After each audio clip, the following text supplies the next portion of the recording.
หลุมเป็นบ่อนะเป็นบลุกคุกคักต่างล้อเกวียนจะผ่านยากลำบากเมื่อข้ามานพก็ไปปรับเอาดินก็ดีเอาหินก็ดีไปตูบแล้วก็เอาใส่ให้มันเต็มเอาดินเขี่ยให้มันเรียบแล้วก็ที่ไหนมีน้ำที่จะข้ามมคามานพก็ไปแปลงขัวแปลงสะพานไว้สำหรับให้คนทั้งหลายเนี่ยเปิ้นได้เดินผ่านบ่ทำให้คนอื่นต้องได้ลุยน้ำปลายบปอก็ยังทำประโยชน์ให้กับสังคมอื่นๆแหมก็เป็นนักด้วยกันเรียกว่ามีความเรียบร้อยสถานที่มคามานพได้สร้างโดยขี้ตีนขี้มือนั่นก็ถือว่ามีความเรียบร้อยสมบูรณ์เป็นที่ยกย่องเป็นที่ใจประโยชน์สำหรับคนโดยส่วนรวมเป็นนักอันนี้แหละคนในหมู่บ้านก็เลยชื่นชมสมนัตในส่วนของมคมานพผู้นี้แล้วคุณธรรมของมคมานพเนี่ยเปิ้นบอกไว้ว่าจะทำความสะอาดอยู่ที่ไหนอย่างใดก็ตามแต่ถนนที่เรียบเนี่ยก็มักจะทำด้วยความที่ใจอันเป็นกุศลเวลาคนเปิ้นเข้ามาเปิ้นลู่ไปเหียนะอย่างบางเตื้อคนเฮาไปช่วยกันทำความสะอาดก็ดีหรือว่าไปช่วยกันพัฒนาหมู่บ้านก็เฮาก็ช่วยกันคนละไม้คนละมือก็เหมือนกับมคมานพเนี่ยไปช่วยกันเนี่ยกันสร้างกันทำถ้าเปิ้นมีงานคนอื่นหันอย่างนั้นก็เฮาบ่ค่อยมีเวลาภายเนี่ยมันเนี่ยไว้เนี่ยก็ไปแตนมือเหียนะคิดแต่งเข้าไปแตนตรงนั้นทำเป็นว่าเฮาเนี่ยละก็เดี๋ยวจะได้ปิกบ้านเขตเฮาอยู่นี้มคมานพเปิ้นหันอย่างนั้นก็บ่มีความโกรธความเครียดหยังก็ว่าสำดีเนาะเปิ้นจะได้มีความภาคภูมิใจว่าตัวเปิ้นได้ช่วยงานสังคมอย่างนี้แล้วก็เปลี่ยนไปหำที่ไปเนี่ยไปทำให้มันเกิดความเรียบร้อยเป็นระเบียบคนทั้งหลายก็ไปลู่เอาห้องมคมานพก็บ่ได้มีความเดือดเนื้อร้อนใจกับเกิดปีติยินดีอันนี้เป็นสภาวะของจิตใจของผู้ที่มีความขยันเสียสละอันดีเมื่อเป็นดังนี้แล้วก็เป็นอันว่ามิตรสหายคนทั้งหลายเนี่ยก็หันความเปลี่ยนพยายามอดทนก็ยกย่องมคมานพเป็นบุคคลผู้ที่มีความขยันพัฒนาหมู่บ้านเสียสละก็เลยมีเพื่อนมีฝูงเนี่ยเข้ามาเป็นมิตรแก้วสหายคำมีแนวต่างเดียวกันจิตใจอันเดียวกันมีเพื่อนได้เพิ่มมาถึง33 คนรวมถึงมคมานพเนี่ยนะก็มาคิดล่ำเปิงใจกันว่า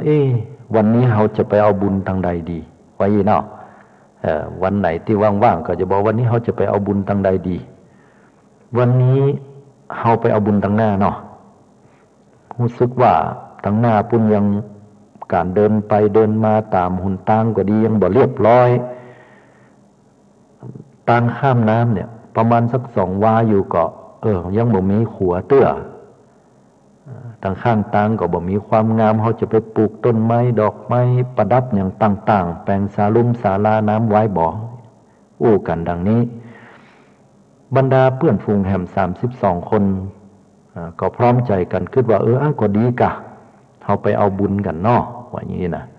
เนี่ยศรัทธาญาติโยมคำว่าบุญเนี่ยก็ไม่ได้หมายความว่าจะต้องติ้วสังฆทานเข้าวัดเสมอไปเพราะการทำบุญแบบนั้นก็แม่เนาะเป็นการทำบุญเช่นเดียวกันและเป็นความถูกต้องด้วยนะแต่ว่าบุญที่ยะใดจะสะท้อนย้อนปิกมาให้เกิดกับสังคมปัจจุบันเนี่ยเฮามักจะมองข้ามหรือบ่เข้าใจกันที่แต่แล้วบุญตัวเนี้ยเป็นบุญที่สนองตอบต่อความต้องการของชุมชนอย่างแท้จริงตัวมนุษย์หนุ่มเหล่านี้33 คนนะก็พากันไปเที่ยวไปพัดปัดกวาดแปลงสถานที่อย่างต่างๆดังกล่าวไว้แล้วตั้งหม้อดื่มบ่อน้ำแล้วก็ที่พักที่อาศัยแปลงสะพานแปลงขัวปลูกต้นไม้ต้นตอกดอกดวงให้เกิดความงามหดน้ำหดตาคนตั้งหลายผ่านไปผ่านมาที่ได้อิดได้เหนื่อยก็ได้มากินน้ำที่ฮ้อน ที่มดแห้งก็ได้มาพักศาลาที่ผ่านน้ำก็ได้ข้ามขัวก็เลยได้ประโยชน์อย่างนี้มคมานพเนี่ยเปิ้นฮ้องว่าได้บำเพ็ญสาธารณประโยชน์สาธารณประโยชน์เนี่ยเปิ้นฮ้องว่าวัตตบทอยู่7ประการด้วยกันนะ7ประการนั้นวัตตบทบ่ใช่แค่ว่าจะ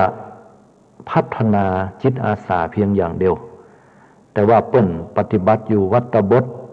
ถึงมานพแห่ม32คนรวมตัวเก่าเป็น33คนเนี่ย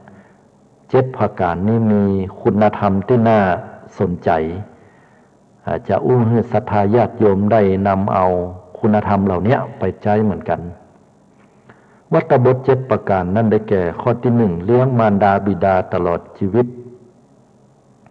ข้อนี้เนี่ยถ้าเรามาอู้ถึงในสังคมปัจจุบันก็มีตึงเรื่องราวข่าวคราวที่เป็นฝ่ายบวกและฝ่ายลบที่เป็นฝ่ายบวกก็เป็นที่น่าบันเทิงเริงใจก็จะหันว่าละอ่อนที่ทุกข์ที่ยากเข้าแทบจะบ่มีกินก็เป็นวันลี2วันลี3ละอ่อนกตัญญูต่อมารดาบิดาก็ช่วยกันในการดูแลทำนุบำรุงมารดาบิดาให้เป็นสุขแต่ขณะเดียวกันบางทีบางครั้งก็มีข่าวคราวในเรื่องของคนที่เอาพ่อเอาแม่ไปละไปขว้างเหียอาตมาภาพบ้านเดิมเนี่ยก็อยู่ไกลเนาะเป็นบ้านชนบทก็บ่เคยมีสักเตื้อ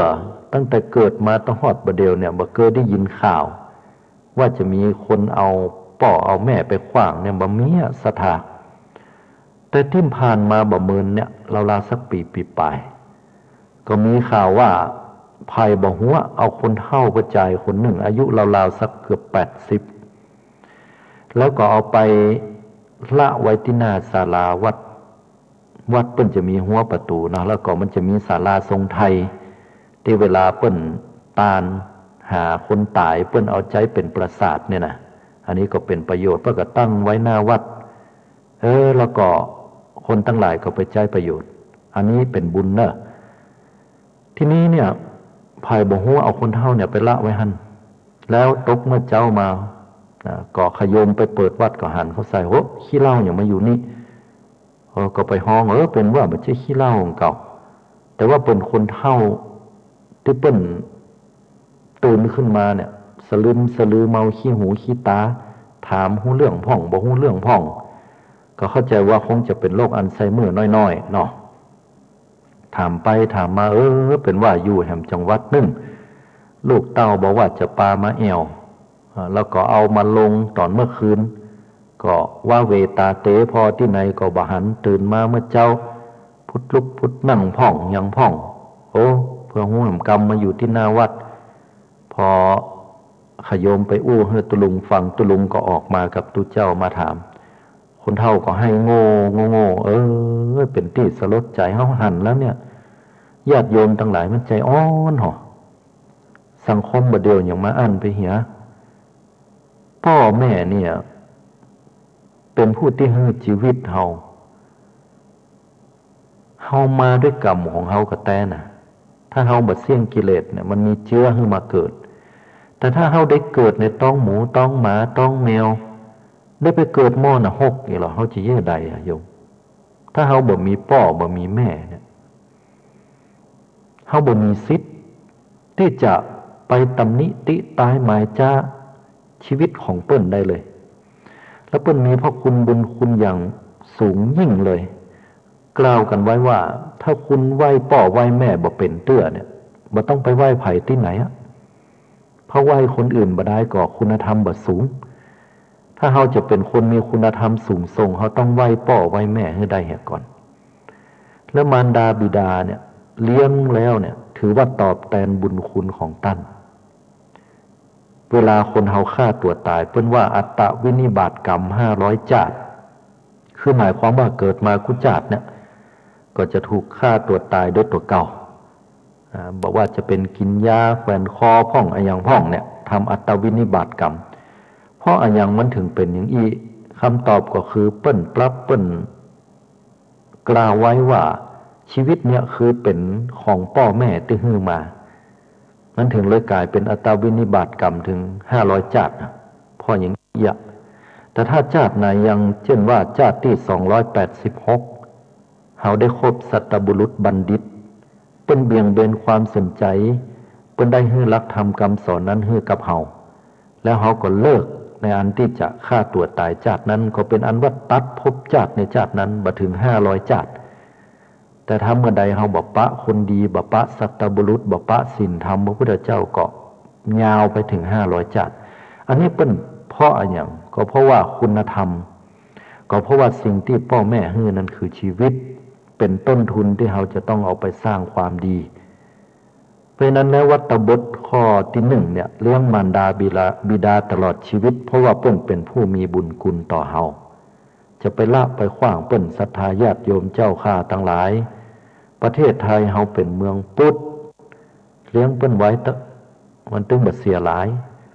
ความดีของเปิ้นมีนักในวันหน้าวันตามีโอกาสจะได้มาอู้มาจ่าให้ฟังวัตตบทข้อที่2เนี่ยประพฤติอ่อนน้อมถ่อมตนต่อผู้หลักผู้ใหญ่ในตระกูลตลอดชีวิตมคมานพเนี่ยเปิ้นปฏิบัติตามนี้มีความนอบน้อมถ่อมตนต่อผู้หลักผู้ใหญ่ผู้ที่เป็นเก้าเป็นเงารัตตัญญูเป็นผู้ที่หันเดือนหันตะวันมาก่อนแล้วก็มีความนอบน้อมถ่อมตนอันนี้ละเป็นที่เชิดชูในวงตระกูลเป็นที่ยกย่องของคนทั้งหลายเพราะคนที่อ่อนน้อมเนี่ยญาติโยมทั้งหลายอุปมาเพียบเทียมไปก็เหมือนกับรวงข้าวที่เฮาเกี่ยวกันบัดเดียวเนี้ยรวงข้าวเนี่ยถ้าเวลามันเกิดขึ้นมา7 วันก็แตกหน่อ7 วันก็ออกดอก7 วันก็ตึงตา7 วันก็ว้าย7 วันก็โน้มเปิ้นว่าอย่างนั้นแล้วยิ่งมันมีน้ำหนักเท่าใดเข้าเมล็ดเข้าเนี่ยนะมันจะก้อยๆโน้มรวงเข้าของมันห่วงเข้าของมันเนี่ยถึงแทบจะจิกับดินเพราะว่าน้ำหนักของมันแล้วคนทั้งหลายก็เคยได้เข้าที่มีน้ำหนักบ่มีใครเคยได้เข้ารีบฮะเพราะฉะนั้นแล้วเนี่ยคุณค่าของคนก็เหมือนกับเมล็ดข้าวยิ่งมีความนอบน้อมถ่อมตนตีนมือไม้อ่อนจะไปที่ไหนแล้วมีความนอบน้อมต่อตระกูลต่อผู้หลักผู้ใหญ่หรือคนทั้งหลายที่เขาควรนอบน้อมแล้วก็จะนำพาให้กับชีวิตเฮานั้นดีงามอย่างแน่นอนแล้วก็เป็นไปด้วยความเคารพนับถือยกย่องของคนทั้งหลายอันนี้เป็นวัตตบทข้อที่2ของมคมานพพร้อมกับบริวารของเปิ้นที่ได้ปฏิบัติอยู่วัตตบทข้อที่2ข้อที่3เนี่ยมีวาจานุ่มนวลสุภาพตลอดชีวิตคนเฮานี่บางครั้งก็ขวานพาซากคนขวานพาซากนั้นเป็นคนที่อู้บ่ม่วนแต่ว่ากำอู้ออกมาจากใจอันนี้ก็ดีเหมือนกันแต่ว่ามีข้อเสียก็คือว่าคนที่ชอบอันหยังม่วนงันสันเล่าลื่นหูก็บ่ค่อยยินดีเท่าใดก็ได้อย่างเสียอย่างบางคนนั้นก็เข้าตำหาว่าปากหวานก้นส้มความหมายก็คือว่าเป็นบุคคลผู้ที่อู้ม่วนอู้งันสันเล่าแต่ว่าเนี่ยการกระทำไปแห่งแบบนึงเนาะนะก็อันนี้ก็ดีในเรื่องของการฟังแต่ว่าบดีในเรื่องของการกระทำแห่งเนาะเพราะว่ารับหลังไปก็อู้อย่างว่าอย่างไปกันเป็นนั้นก็จะดีที่สุดก็คืออู้จาเป็นคำอู้ที่อ่อนหวานไพเราะนุ่มนวลชวนฟังแล้วก็อู้ออกมาจากใจจากความที่จริงอกจริงใจต่อคนอื่นนะเขาก็ถือว่ามีวาจานุ่มนวลสุภาพอันนี้มคมานพเนี่ยเปิ้นปฏิบัติได้ตลอดชีวิตบ่ไปด่าไปว่าไปอย่างหือไผบุคคลผู้ที่บ่โคตรในฐานะที่ควรโคตรบ่ประทุษร้ายในฐานะที่ควรประทุษร้ายบุคคลผู้นั้นชื่อว่าชนะใจตัวเก่าเป็นบุคคลผู้ที่มีศีลดังนี้เป็นต้นต่อไปวัตตบทข้อที่4วัตตบทข้อที่4นี่มีวาจาบ่ส่อเสียดตลอดชีวิตคำว่าวาจาบ่ส่อเสียดปิสุณวาจาเนี่ยนะส่อเสียด เป็นกรรมที่แต่งใจดำคนคนบางคนนั้นอู้แล้วเนี่ยอู้บักขี้กรรมอ่ะแต่ว่าอู้แล้วเนี่ยจับอกจับใจแต่งอกแต่งใจคนเนี่ยเอาไปกึดทำ7 วันก็ยังเจ็บอกเจ็บใจอยู่อ๋ออันนี้แสดงว่าสุดยอดวาทะเนาะแต่เป็นสุดยอดวาทะกรรมอู้ที่ค่อนข้างจะเป็นฝ่ายลบพอสมควรจะดีกว่าก็ถ้าเปลี่ยนกรรมส่อเสียดนั้นมาเป็นกรรมอู้ที่สร้างสรรค์เป็นกรรมอู้ที่ปิสุณวาจาอันเว้นแล้วเป็นกรรมอู้ที่งดงามเป็นหอกรรมอู้แบบดอกไม้ก็คืออู้กรรมอู้ที่มันอ่อนหวานไพเราะนุ่มนวลนะเพราะว่าการส่อเสียดคนทั้งหลายหรือคนนั้นคนนี้แล้ว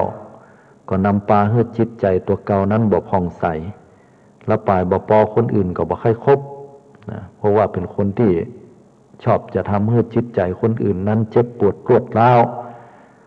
ก็ถือว่าเป็นสิ่งที่บ่ดีนะแต่มหามานพนี่เปิ้นปฏิบัติเว้นจากการส่อเสียดตลอดชีวิตหมู่เฮานะบ่ต้องถึงตลอดชีวิตก็ได้นะขอให้เริ่มตั้งแต่วันนี้เป็นต้นไปพยายามสำรวมระวังมีสติอยู่ตั้งอกตั้งใจเฮาเป็นคนอู้บ่ม่วนจ้าบ่หวานแต่เฮามีความจริงใจเฮาจะปรับตัวเนี้ยให้มันอู้ม่วนตัวแล้วก็มีความจริงใจต่อไปนี่ก็ขอผลบุญนี้เป็นเหตุเป็นปัจจัยให้คนฮักเฮาศัตรูโมมานนะบ่ต้องไปอุทิศส่วนกุศลให้เจ้ากรรมนายเวรยะโยมเอ้ยขอให้เฮาปากม่วนๆเด้อนะปากม่วนๆก็เดี๋ยวหมู่ศัตรูทั้งหลายเนี่ยมันก็จะลดน้อยถอยลงกลับกลายมาเป็นมิตรแก้วสหายคำได้ก็ด้วยกำอู้กำจ่าเนี่ยอย่างเปิ้นว่านะแม้นบางพูดดีเป็นสีสักมีคนรักรสถ้อยอร่อยจิตแม้นพูดชั่วตัวตายทำลายมิตรจะชอบผิดในมนุษย์เพราะพูดจาเนี่ยก่อนอู้เนี่ยเฮาเป็นนายของกำอู้เวลาอู้ไปแล้วเนี่ยกำอู้นั้นเป็นนายของเฮาเพราะนั้นก็ต้องพิจารณากันให้ดีตัวต่อมาข้อที่5นั้นวัตตบทเพิ่นกล่าวว่ามีใจปราศจากความตนียินดีในการแจกตานการครองเรือนตลอดชีวิตก็คือว่าคนเฮานั้นต้องมีการเสียสละให้พ้องทานะเนี่ยคือการตานก็หมายถึงวัตถุสิ่งของที่เฮาจะให้ไปได้ส่วนคำว่าจาคะเนี่ยคือการเสียสละมันไม่ได้หมายถึงว่าเฉพาะทรัพย์สิ่งของมันหมายถึงเรื่องของเวลาเรื่องของการที่เฮามีจิตสาธารณะไปร่วมงานบ้านงานเมืองเปิ้นพ่อหลวงบ้านก็ดีกำนันก็ดีผู้ใหญ่บ้านเทศบาลเปิ้นประกาศออกมาวันนี้เฮาจะช่วยกันเพลวัดเพลวาเนอเฮาจะช่วยกันพัฒนาหมู่บ้านของเฮาต่างขึ้นไปวัดก็ดีต่างไปแห่งหมู่บ้านหนึ่งมันอุกมีไต่ก้าโคนะมีต้นไม้ใบหญ้าปิดบังหนทางเวลาเปิ้นสัญจรไปมาก็อันตรายพอประกาศดังนี้แล้วปุ๊บคนบอกไปเนี่ยก็ถึงบอกไปหรอกใจค่อนข้างจะบ่มีจาคะคือการเสียสละผมแต่บางคนเปิ้นบอกไปนั่นด้วยเหตุผล1 2 3ก็บอกให้พ่อหลวงบ้านปากันฝากเป็นข้าวน้ำกำกินปาขันฝากเป็นสตังค์ข้าเจ้าบ่ได้ไปผมบ่ได้ไปวันนี้ติดธุระแต่จะต้องมีประชุมห้องอย่างห้องสุมาเตะขอให้ขอหอมไปเป็นก้าอาหารให้หมู่เฮามาตอนฝากบอกตัวเน้อว่าวันหน้าวันตาโอกาสต่อไปจะมาช่วยวันนี้ติดแต่อันนี้ไผก็บอกว่าศรัทธาญาติโยมแต่ว่าหายจ้อยไปบ่หันหน้าหันตาเปิ้นยะการยะงานบ่ไปช่วยเปิ้นเนี่ยดังกรรมเปิ้นว่านะบ่เก่าเปิ้นว่าไดงานบ้านบ่ช่วยภัยตายไปบ่มีคนเนี่ยเปิ้นว่ามันแต่น่ะเวลาคนตายพอเตอะเป็นเครื่องวัดอย่างหนึ่งเหมือนกันถ้าเวลาคนเฮาเนี่ยช่วยการบ้านการจองเสียสละมีจาคะพอเวลายามตายคนเพิ่นถึงไปช่วยกันลุบเมื่อนั้นน่ะก็เป็นเครื่องพิสูจน์ได้เหมือนกันฉะนั้นแล้วคนเฮาเนี่ยจะต้องรู้จักการเสียสละเพื่อกับส่วนรวมเหี่ยวห้องพอเวลามีการมีงานอย่างบอกว่าทรัพย์สินบอกว่าเรื่องของเวลาสติปัญญาที่เฮาจะให้ความรู้กำปรึกษาหารือ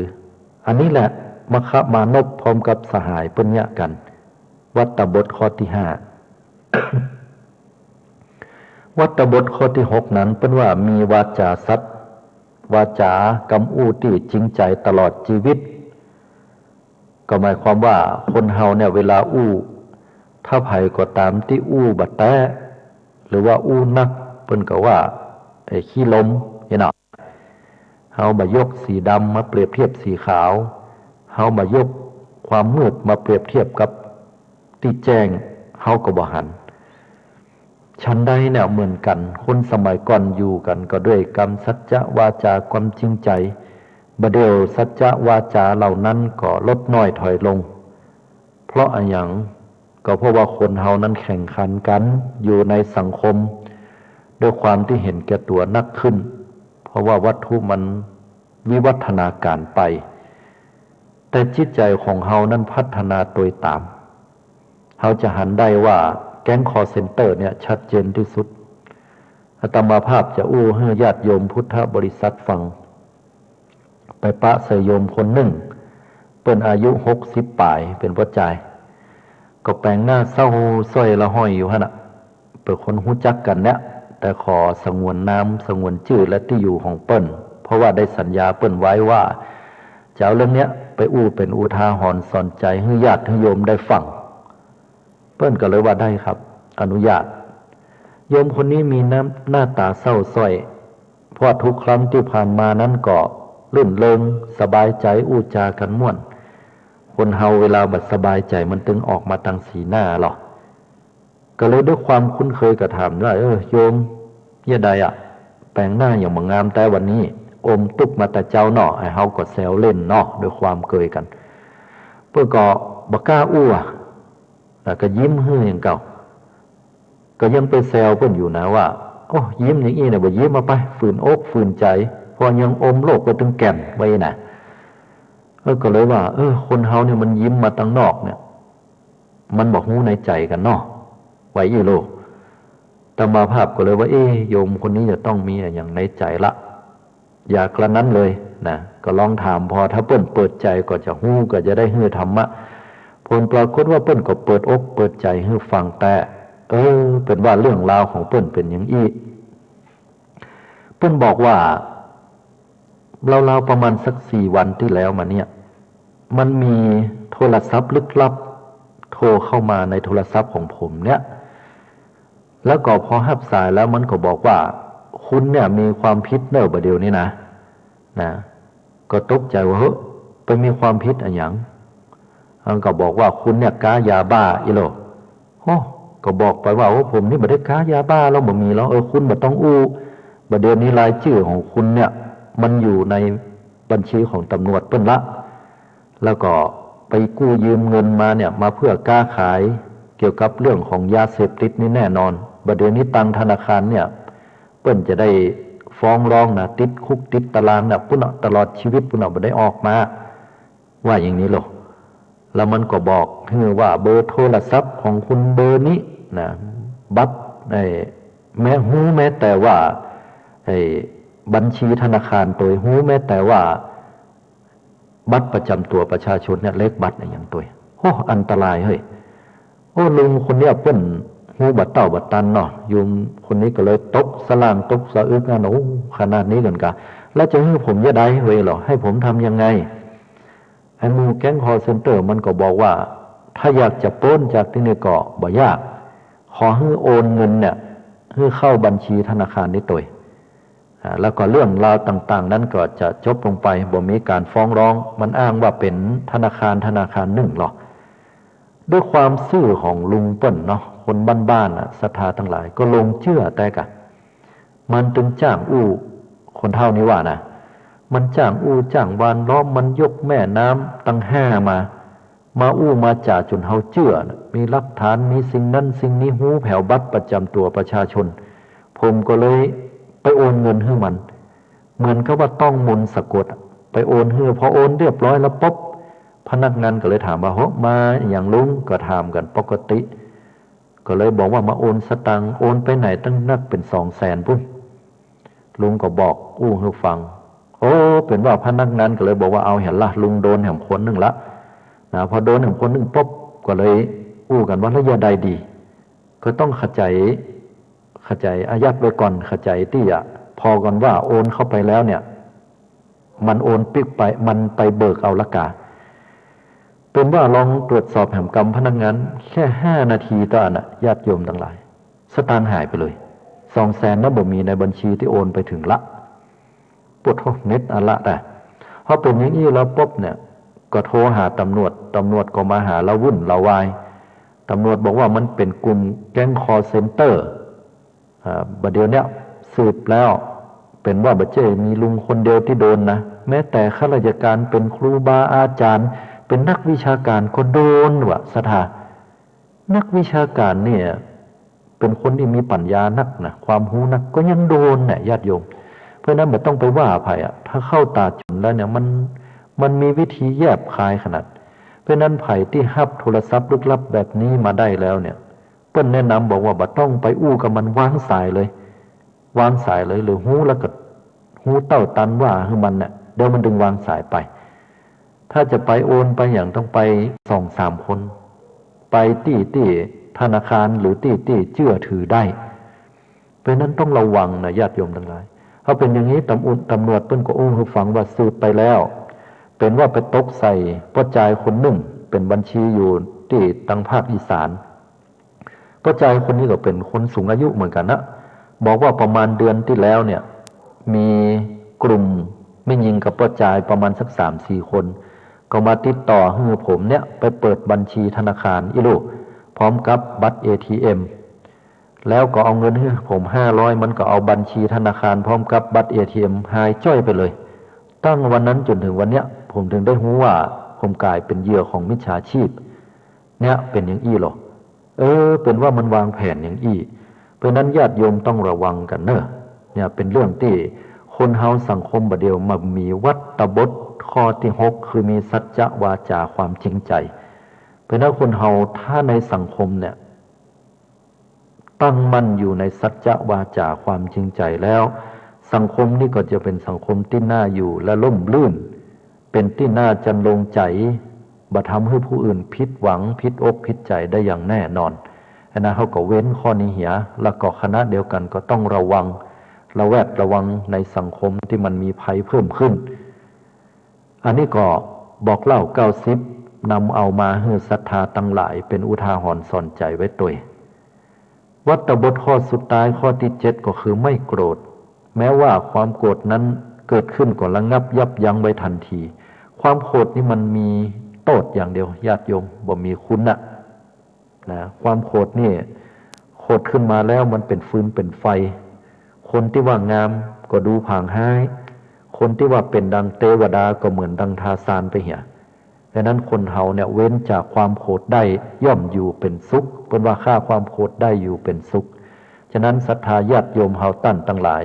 ได้อู้มาดังนี้แล้วมคมานพนั้นเจริญวัตตบท7ประการมีความเสียสละดังนี้เป็นต้น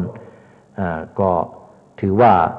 ได้ไปเกิดบนสวงสวรรค์บนสวงสวรรค์นั้นได้ไปเป็นถึงพระอินทร์เป็นใหญ่กว่าเทวดาทั้งหลายจันดาวดึงส์เพราะนั้นภัยกว่าตามที่ได้สร้างความดีดังกรรมขององค์สมเด็จพระผู้มีพระภาคได้ตรัสรับรองไว้ว่าอารามโรปาวนะโรปาเยชนาเสตุการกา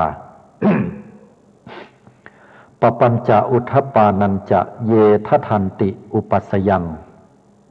เตสังทิวาจรัตโตจะสทาปุญญังปวัฏฐติธรรมัฏฐาศีลสัมปันนาเตชนาสขกามิโนชนเหล่าใดสร้างอารามปลูกหมู่ไม้สร้างสะพานและชนเหล่าใดให้โรงน้ำเป็นทานและบ่อน้ำทั้งบ้านที่พักอาศัยบุญย่อมเจริญในการทุกเมื่อทั้งกลางวันและกลางคืนแก่ชนเหล่านั้นและชนเหล่านั้นเป็นผู้ตั้งอยู่ในธรรมสมบูรณ์ด้วยศีลย่อมต้องไปสู่ภพภูมิที่ดีอย่างนี้เป็นต้นนั้นศรัทธาญาติโยมทั้งหลายนี่คือคำสอนที่พุทธเจ้าได้ตรัสให้เฮาตั้นทั้งหลายไว้ว่าถ้าหากเฮาตั้นทั้งหลายนั้นได้เสียสละได้ทำความดีเพื่อสังคมก็ถือว่าเป็นบุญที่จะนำพาให้เฮานั้นได้ถึงซึ่งความสุข ดังที่องค์สมเด็จพระสัมมาสัมพุทธเจ้าได้ตรัสไว้นี้แล้วบ่ใช่แค่จะหิ้วสังฆทานเข้าวัดอย่างเดียวการที่เฮาได้ทำบุญโดยการสร้างศาลาให้ชุมชนได้กวาดได้เพี้ยวได้ทำความสะอาดได้ปากันจันลงสรรสร้างสิ่งดีๆนำเอาหนังสือธรรมะหนังสือแห่งการเปลี่ยนวิถีชีวิตหนังสือสุขภาพไปวางไว้เป็นตาน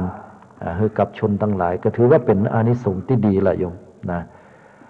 ในช่วงนี้นั้นก็เจริญปอนศรัทธาญาติโยมเจ้าข้าทั้งหลายก็จะลองพอนอว่ามีญาติโยมได้ฟังอยู่ตั้งบ้านตั้งจองพ่องก่อเนาะโทรมาตักตายได้เน้อญาติโยมทั้งหลายกับอาตมาภาพพระอนาลัยอนาลโย0969125158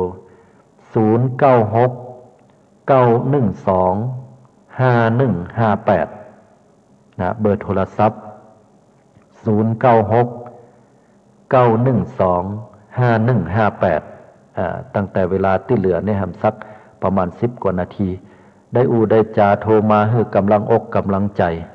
บอกว่ายามเจ้าเนี่ยศรัทธาญาติโยมเนี่ยได้ฟังน้ำฟังธรรมอยู่ก่อนะก็เจริญปอนเฮาตั้นทั้งหลายได้ฟังน้ำฟังธรรมและโทรกันมาว่ามีอย่างจะถามอูจากันเนาะว่าญาติโยมเนี่ยได้ไปสร้างความดีที่ไหนอย่างใดสำหรับวันป้อที่ผ่านมาอันนี้ก็จะได้อนุโมทนากับหมู่เฮาเจ้าข้าไว้ตัวเนาะอันนี้ก็โทรกันเข้ามาได้เนอะญาติโยมพุทธบริษัทเฮาตั้นตั้งหลายนะสำหรับการที่เฮาได้ทำความดีสร้างกุศลนะอย่างแต่ละที่ละแห่งได้พัฒนาที่ข่าวคราวที่เฮาได้รับกันก็จะมีทางฝ่ายของญาติโยมที่มาจากที่อื่นที่ไกลเป็นข่าวคราวที่เฮาหันเปิ้นมีการขุดคลองทำความสะอาดอย่างเฮาหันในส่วนของกรุงเทพและปริมณฑลเนาะพี่น้องศรัทธาตังกรุงเทพเปิ้นก็ปากันทำความสะอาดคูคลองกำจัดพักตบชวาให้ชุมชนเนี่ยร่มรื่นถวายเป็นพระราชกุศลแด่สมเด็จพระเจ้าอยู่หัววชิราลงกรณ์บดินทรเทพรางกูลอันนี้เป็นต้นหรือในวันที่5ที่ผ่านมานั้นก็ได้ถวายเป็นพระราชกุศลอุทิศส่วนกุศลให้กับในหลวงร.9ที่ผ่านมาตัวแล้วก็เป็นประโยชน์ต่อสังคมเฮาเพราะนั้นศรัทธาญาติโยมทั้งหลายสิ่งละอันพันละน้อยที่มันเป็นบุญเป็นกุศลนั่นจะไปละไปขว้างจะไปคิดว่าโอ้สิ่งเหล่านี้นั่นมันเป็นบุญน้อยเราจะต้องไปทำบุญแล้วก็บุญนั้นเราจะต้องมีสตังค์เป็นแสนล้านจะต้องไปเป็นเจ้าภาพใหญ่จะต้องไปจับจองพระเจ้าองค์ใหญ่ๆหรือว่าจะต้องไปทำสังฆทานทำสิ่งนั้นสิ่งนี้โดยจำนวนเงินนักบุญนักก็โดยการที่เอาสตังค์ไปตานนักว่าอย่างนั้นอันนี้บัดใจนะญาติโยมมันบัดใจมันอยู่ที่องค์ประกอบหลายสิ่งหลายอย่างเดียววันหน้าวันตาก็อู้ให้ฟังนะเพราะฉะนั้นแล้วถ้าเราหันมากลับมามองถึงสังคมพ่องมันยะเพื่อสังคมในที่นี้ก็คือบ้านจองหอเฮือนเฮาที่อยู่ที่อาศัยรวมถึงวัดวาอารามตัวก็เสียสละเตอะพี่น้องศรัทธาญาติโยมทั้งหลายช่วงเวลาที่เฮามาเฮาก็มาแต่ตัวปางเป่าตายไปแล้วเฮาก็แบมือมาได้เอาอย่างไปสักอย่างญาติพี่น้องมิตรแก้วสหายคำหรือว่าลูกหลานตานเต้าบ่มีไผที่เฮาตายไปแล้วเนี่ยจะเข้ามากอดเฮาแล้วก็ยอมที่จะตายตัวเห็นน่ะพอตายไปแล้วเฮาปากันตายด้วยกันไปมันก็บ่อ่านอย่างเก่าเพราะนั้นเฮามาคนเดียวก็ต้องไปคนเดียวชีวิตของเฮาก็จะต้องฝากไว้ด้วยบุญกุศลเนี่ยเพื่อที่จะได้เป็นเหตุเป็นปัจจัยไว้ภายภาคหน้าตัวฉะนั้นแล้วก็อุจามาให้ศรัทธาเฮาตั้นทั้งหลายได้ร่วมกันรับฟังเนาะในส่วนของกุศลผลบุญในวันนี้ก็ถือว่าเป็นที่น่าอนุโมทนาผลกินตานกับเฮาตั้นทั้งหลายตัว สำหรับอาตมาภาพนั้นก็จะมาปะศรัทธาญาติโยมพุทธบริษัทหมู่เฮาตั้นทั้งหลายทุกๆวันพุธนะฮะทุกๆวันพุธเนาะซึ่งวันพุธก็เวลาอยู่5 นาฬิกา จนถึง6 นาฬิกายามเจ้าตักตายอุจจาศรัทธาญาติโยม ก็ขออนุโมทนาตัวกับครูบาอาจารย์ที่ได้ดำเนินรายการที่ได้จัดรายการตรงนี้เนาะแล้วก็อาตมาภาพก็ได้นำเอาธรรมะให้ศรัทธาญาติโยมเฮาตัวก็ถือว่าเป็นการแต่งกำเข้ากำนามให้ญาติโยมพุทธบริษัทเนอะสิ่งที่ดีงามเฮาก็ยะก็สร้างก็ทำกันไปก็คงออนไลน์ในส่วนของการพูดจาครับศรัทธาญาติโยมก่อนเวลาถึง5 นาทีเนาะบัดเดี๋ยวนี้ศรัทธาญาติโยมก็คงจะได้ยินได้ฟังกันที่สุดแล้วก็คงจะเอาไว้เพียงเก้าอี้ก่อนเนาะพี่น้องศรัทธาญาติโยมทั้งหลายสำหรับวันนี้ศรัทธาญาติโยมเฮาตั้นทั้งหลายก็ขอให้หมู่เฮาได้เจริญในหลักของวัตตบท7 ประการที่มคมานพพร้อมกับกลุ่มคณะบริวารของเปิ้น33 คนได้ปฏิบัติดีแล้ววัตตบท7 ประการสรุปก็คือ 1. เลี้ยงมารดาบิดาตลอดชีวิต 2. ประพฤติอ่อนน้อมถ่อมตนต่อผู้หลักผู้ใหญ่ในตระกูลและผู้หลักผู้ใหญ่คนอื่นที่อื่นแห่มตลอดชีวิต 3. มีวาจานุ่มนวลสุภาพอ่อนหวานตลอดชีวิต 4. มีวาจาบัดซอเสียดตลอดชีวิต 5. มีใจปราศจากความตรณีทีเหนียวยินดีในการแจกตานยินดีในการเสียสละตลอดชีวิต 6. มีวาจาสัตย์อู้กำไหนเป็นกำนั้นอู้แล้วบ่ปิ้นปล้อนบ่หลอกลวงบ่ตลบตะแลงตลอดชีวิตและ 7. บ่มีความโกรธความเกลียดให้อภัยผู้อื่นได้หันยังก็เป็นสิ่งที่บวกมองสิ่งลบให้แปรสภาพเป็นสิ่งบวก7 ประการนี้ก็จะนำพาให้เกิดความเจริญทั้งโลกนี้และโลกหน้าบันเทิงบนสวรรค์ก็จับจองตัวไปเป็นพระอินทร์บนว่าคือเป็นใหญ่กว่าเทวดาทั้งหลายด้วยคุณธรรมความดีเพราะนั้นพระอินทร์จึงได้ชื่อว่าท้าวมัคควานเพราะว่าสมัยเป็นมนุษย์ก็ชื่อว่ามัคคะมานพนี่แหละเพราะฉะนั้นพระอินทร์ถึงได้ชื่อว่าปุรินทะเมื่อสมัยเป็นมนุษย์ก็ได้ฮือตานในเมืองได้ชื่อว่าท้าวสักกะเพราะว่าสมัยเป็นมนุษย์ก็ได้ฮือตานด้วยความเคารพได้ชื่อว่าเป็นท้าววาสะหรือวาสกเมื่อสมัยเป็นมนุษย์ได้ฮือที่พักที่อาศัยได้ชื่อว่าท้าวสหัสสคะหรือว่าท้าวสหัสเนตรท้าวพันตานี่นะก็ถือว่าเป็นผู้คิดหูในเรื่องว่าคือพ้นจากความชั่วแม้เพียงเวลาเสี้ยวเศษเสี้ยวก็ตามชื่อว่าท้าวสุชัมบดีเพราะว่ามีพระชายาชื่อว่าสุชาท้าวเวคะท้าวเทวานมินทะหรือว่าพระอินทร์เนี่ยก็ถือว่าเป็นผู้ครองสมบัติบนสวงสวรรค์จันดาวดึงส์อันนี้เป็นไวยพจน์หรือว่านามของพระอินทร์สำหรับผู้ที่ไปเกิดก็เปลี่ยนแปลงกันเรื่อยๆตามหน้าบุญเนาะเพราะนั้นท่านทั้งหลายภัยที่ตั้งความปรารถนาคุณความดีคุณธรรมเหล่านี้แล้วก็จะสำเร็จตามวัตถุประสงค์ที่สำคัญสังคมปัจจุบันก็มีความสุขตึงเฮาสุขตึงเปิ้นขอเจริญพรน้อมเรียนเจิญตั้นทั้งหลายมาจันลงพระพุทธศาสนามาจันลงสังคม จันลงสังคมของเฮาให้น่าอยู่เป็นสังคมที่บ่มีความเห็นแก่ตัวหรือให้มีน้อยที่สุดมาร่วมกันสรรสร้างสิ่งดีงามด้วยหลักธรรมคำสอนของพระพุทธเจ้าด้วยบุญกินบุญตานที่เฮาจะได้ได้สร้างเป็นแบบเบ้าอริยประเพณีให้กับบรรดาลูกหลานตานเต้าของเฮาเสี่ยงเช่นว่าจีรัติการไปปลายหน้าอาตมาภาพท้ายที่สุดนี้ก็ขออังกัดอาราธนาคุณของพระแก้วเจ้าตั้ง3 ประการคือคุณพระพุทธคุณพระธรรมพระสงฆ์คุณศีลคุณตานกรรมฐานสิ่งต่างๆเหล่านั้นรวมกันเป็นตบะเตจาพระอานิสงส์เพื่อแผ่ให้ญาติโยมพุทธบริษัทเฮาตั้นต่างหลายได้คาดแคล้วต่อพยันอันตรายให้ตั้นต่างหลายจะหิปันมากาปันขึ้นประกอบสิ่งเหล่าใดอันเป็นไปโดยชอบประกอบโดยธรรมก็จงพลันสำเร็จพลันสำเร็จและพลันสำเร็จมีสุขภาพกายสุขภาพจิตอันสมบูรณ์แข็งแรงทำอย่างก็ให้มั่นคงสำเร็จและสำเร็จสมดังมุ่งมา่ปรารถนาทิ้งท้ายให้กับหมู่เฮาจะได้ปากันวันพุธหน้าแห่งครั้งเวลา 5 นาฬิกาจนถึง 6 นาฬิกาทุกๆวันพุธเนอะพี่น้องศรัทธาญาติโยมตั้งหลาย ก็ขอทิ้งท้ายไว้เป็นบทกลอน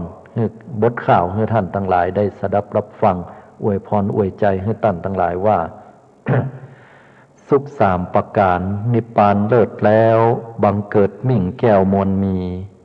เงินคำกำกาไหลมาดีหลีเข้าของมากมีสุขีท่วนหน้า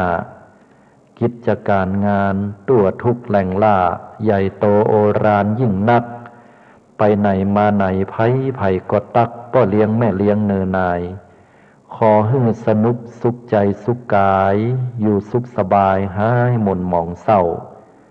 อายุทีคายาวนานแก่เท่าวันณะเลิศเรางามล้น